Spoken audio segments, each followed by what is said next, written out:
Welcome to Kindness and Light. My name is Lisa, and today I will be talking about Annabelle the doll.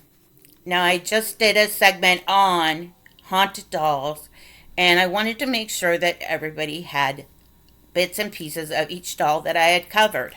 So today I'm going to do Annabelle the doll from the Conjuring series. And thanks to James Wan, we will get a glimpse into the history of this doll. Now, Annabelle really doesn't look like this doll on the movies.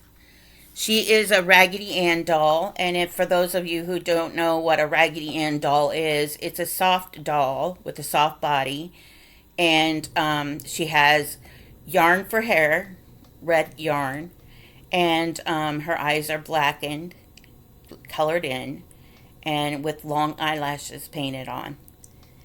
Now, Annabelle was a gift for a student nurse when she graduated from nursing school by her mother.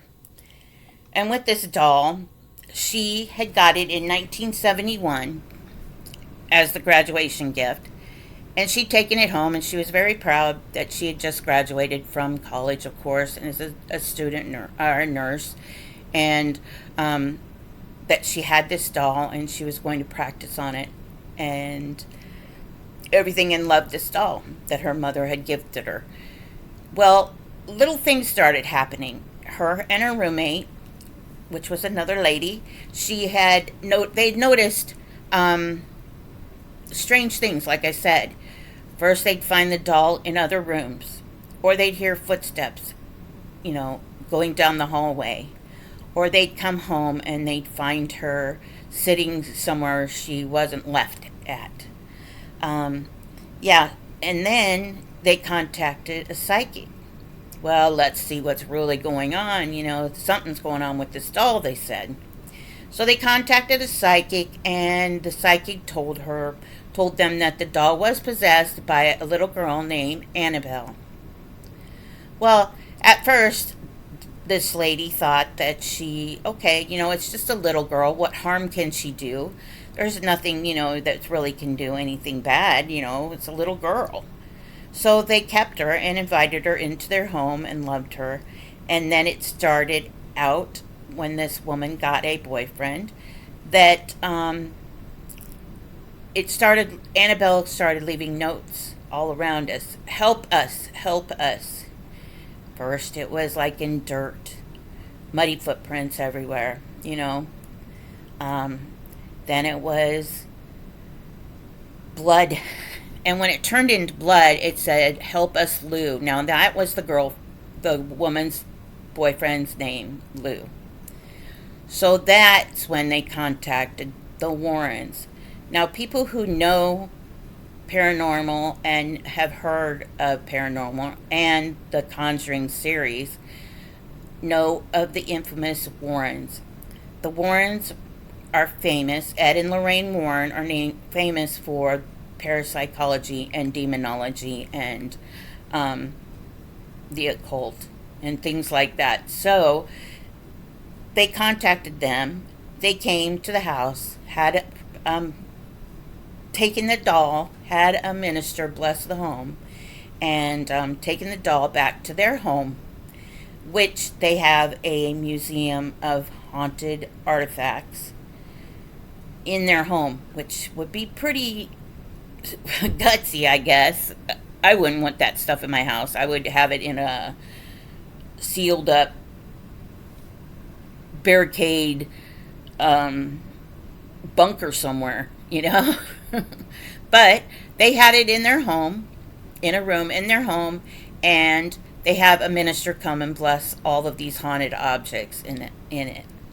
And I would like to do another video on the Warrens, specifically away from Annabelle, but I'm focusing on her right now. She resides in a lockbox. It's a glass lockbox in the Warrens Museum in New Haven, Connecticut. And that's where they live, in their home. When Ed and Lorraine had passed away, now their daughter, Judy, and her husband, Tony Spira, own the home, and they take care of the home and everything. With Annabelle in this locked glass case, they make sure that she is blessed twice a month. She has crucifixes, holy water, crosses. I mean, not crosses, but rosaries and tarot cards around her, and signs that say, do not touch, do not touch, all the way around the glass case. Now, one couple came in to the museum and did the museum tour when the Warrens were alive, and they joked and laughed and thought it was all funny and fake. And so the man tapped on the glass, tapped on Annabelle's glass case, and was making fun of her and, you know, saying stupid stuff like, oh, yeah, you're real scary, and things like that, and kind of provoked her. And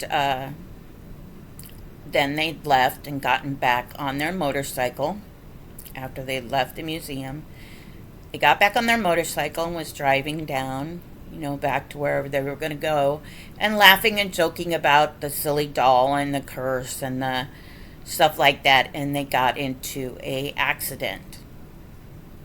It instantly killed the man, and his female passenger was hospitalized for a year and a half, paralyzed because of the accident.